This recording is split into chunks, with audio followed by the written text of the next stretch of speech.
Hello guys and स्वागत है आपका हमारी वीडियो में। इस वीडियो में हम आपको बताएंगे ह्यूमन साइकोलॉजी के 12 इंटरेस्टिंग फैक्ट्स।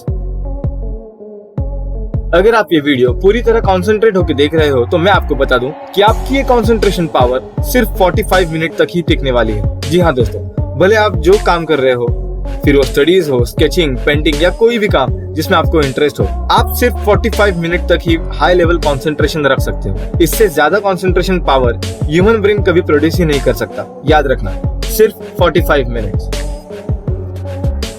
इंसान का दिमाग सुबह सबसे ज्यादा एक्टिव होता है और तभी आपको नई चीजें सीखनी चाहिए, क्योंकि हमारी मेमोरी सुबह 8 से 12 बजे के बीच में सबसे अच्छी तरह काम करती है और डायरेक्टली रात 9 बजे के बाद, दोपहर के लंच के बाद 12 से लेकर हमारी मेमोरी सबसे स्लोएस्ट काम करती है। लेकिन ऐसा क्यों होता है? क्योंकि पूरे दिन में हम जो भी सोचते हैं, जो हमारे दिमाग प्रोसेस कर पाता है, वो दो प्रकार की मेमोरी में होती है। एक है डिक्लेरेटिव मेमोरी और दूसरी सिमेंटिक मेमोरी। तो सुबह हमारी डिक्लेरेटिव मेमोरी काम करती है, जिसकी वजह से हम नई नॉलेज को अच्छे से याद रख सकते हैं। ऑन दी अदर हैंड, दोपहर में 12 बजे के बाद सिमेंटिक मेमोरी एक्टिव हो जाती है, जो कुछ नया याद नहीं रख पाती, लेकिन हमारे पुराने नॉलेज और नए नॉलेज को मिलाकर ब्रेन में एक नए न्यूरल कनेक्शंस तैयार हो जाते हैं और उसी इंफॉर्मेशन को एक नई मीनिंग मिल जाती है। क्या आपको कभी ऐसा महसूस हुआ है कि कोई आपको बुला रहा हो या फिर आपका नाम पुकार रहा हो, लेकिन जब आप पूछते हैं तो पता चलता है कि किसी ने भी आपका नाम नहीं बुलाया और ना ही आपका नाम लिया? स्पेशली ये तब होता है जब हम ईयरफोन्स लगा के कुछ सुन रहे होते हैं। ऐसा लगता है कि मानो पूरी दुनिया ही हमारे नाम से चिल्ला रही है। कभी कभी तो लगता है कि मम्मी ही हमें हमारा नाम पुकार कर डांट रही है, जो कि कभी कभी सच भी होता है। अगर आपके साथ भी ऐसा होता है तो डोंट वरी, ऐसा किसी के ना बुलाने पर भी अपना नाम सुनाई देना एक हेल्दी माइंड का लक्षण है। हमारा मूड जब भी कभी ठीक नहीं होता, जब हम सैड और बहुत ही लो फील करते हैं या फिर हम किसी से गुस्सा होते हैं, तो हम क्या कुछ नहीं करते जिसकी वजह से हमारा मूड ठीक हो जाए, लेकिन कुछ भी करके वो ठीक नहीं हो पाता। इसी से रिलेटेड एक इंटरेस्टिंग फैक्ट ये है कि अगर आपका मूड ठीक ना हो तो एक पेपर लें और उस पर आपके सभी नेगेटिव थॉट्स लिखकर पेपर को डस्टबिन में फेंक दीजिए। ऐसा एटलीस्ट 2-3 बार करने से अपनी नेगेटिव एनर्जी राइटिंग और थिंकिंग में कन्वर्ट हो जाती है और आपका मूड ठीक हो जाता है और आप बेहतर फील करने लगते हो। And it is a psychological proven fact.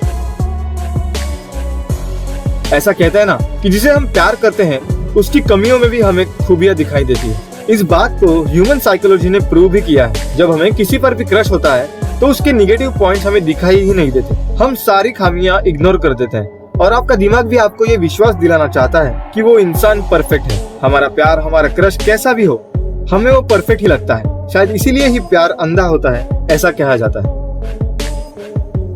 खुद से ही बात करने वाले इंसान को शायद आप पागल कहते होंगे, लेकिन ह्यूमन साइकोलॉजी का ये फैक्ट सुन के आपका ये थॉट बदल जाएगा। ये फैक्ट सुनने में थोड़ा अजीब जरूर है, लेकिन 100% सच है। मैं भी कभी कभी खुद से ही बातें करता हूँ। सुनने वाले तो मुझे भी पागल ही कहते हैं, लेकिन खुद से बात करने पर हमारा दिमाग और भी तेज हो जाता है एंड ज्यादा इफेक्टिव और क्रिएटिव हो जाता है। तो अगर आप भी कभी कभी खुद से बातें करते हैं तो don't worry, it's a quality and not a mental problem.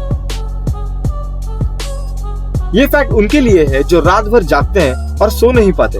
तो ध्यान से सुनिए, जिन लोगों का माइंड ज्यादा क्रिएटिव होता है वो लोग बिस्तर में लेटने के बाद भी सो नहीं पाते हैं और ज्यादा देर जागकर सोचते रहते हैं। ऐसा इसलिए होता है क्योंकि ऐसे लोगों का दिमाग इतना क्रिएटिव और एक्टिव होता है कि उनके दिमाग को इनएक्टिव होने के लिए एवरेज लोगों से ज्यादा वक्त लगता है।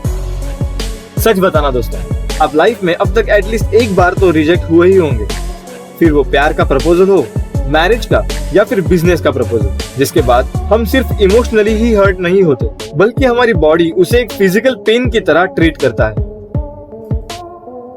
Trust is like a glass, once broken it can't be repaired. अगर एक बार भी आपका किसी के ऊपर का ट्रस्ट ब्रेक हो जाए, फिर वो खुद का प्यार ही क्यों ना हो, आप वापस कभी उस इंसान पर पहले की तरह ट्रस्ट नहीं कर सकते, बिल्कुल भी नहीं। फिर आपने उस इंसान को माफी क्यों ना कर दिया हो, आपका ब्रेन ना उस पर कभी ट्रस्ट करेगा और ना कभी आपको करने देगा। ये बहुत ही इंटरेस्टिंग फैक्ट है दोस्तों। इंसान लाइफ में कुछ भी करता है उसका 90% तक ही उसके मेमोरी में सेव हो पाता है। जो भी वो देखता है उसका सिर्फ 50% ही याद रख पाता है और जो हम सुनते हैं उसमें से सिर्फ 10% ही हम याद रख पाते हैं। इसी वजह से जो कुछ भी हम प्रैक्टिकली ट्राई करते हैं उसे कभी भी नहीं भूल सकते। आपको लगता होगा सोने के बाद हमारा दिमाग भी रेस्ट करता होगा, हमारा ब्रेन भी इनएक्टिव होता होगा, लेकिन ऐसा नहीं है दोस्तों। हमारा दिमाग रात में भी उतना ही एक्टिव होता है जितना दिन में होता है, बस ब्रेन का कुछ पार्ट काम करना बंद कर देता है। दिन में हमारा कॉन्शियस माइंड एक्टिव होता है तो रात में अनकॉन्शियस माइंड। ऑप्टिमिस्टिक रहने का फायदा आज मैं आपको बताता हूँ दोस्तों। अगर आप पॉजिटिव थिंकिंग रखते हो और पॉजिटिव ही सोचते हो तो आपके माइंड की राइट डिसीजन लेने की एबिलिटी बढ़ जाती है, जिसकी वजह से आप जो भी डिसीजन लेते हो उसका result most of the time अच्छा ही निकलता है। इसीलिए हमेशा अपने माइंड में पॉजिटिव थॉट्स ही रखिए। That is it for today, guys. If you find these psychological facts very interesting, then hit the like button, subscribe to our channel and share this video. We'll be posting similar kind of videos in the future too. इसीलिए bell notification on कीजिए और हमारे update सबसे पहले पाइए। तब तक के लिए tata, bye bye and take care.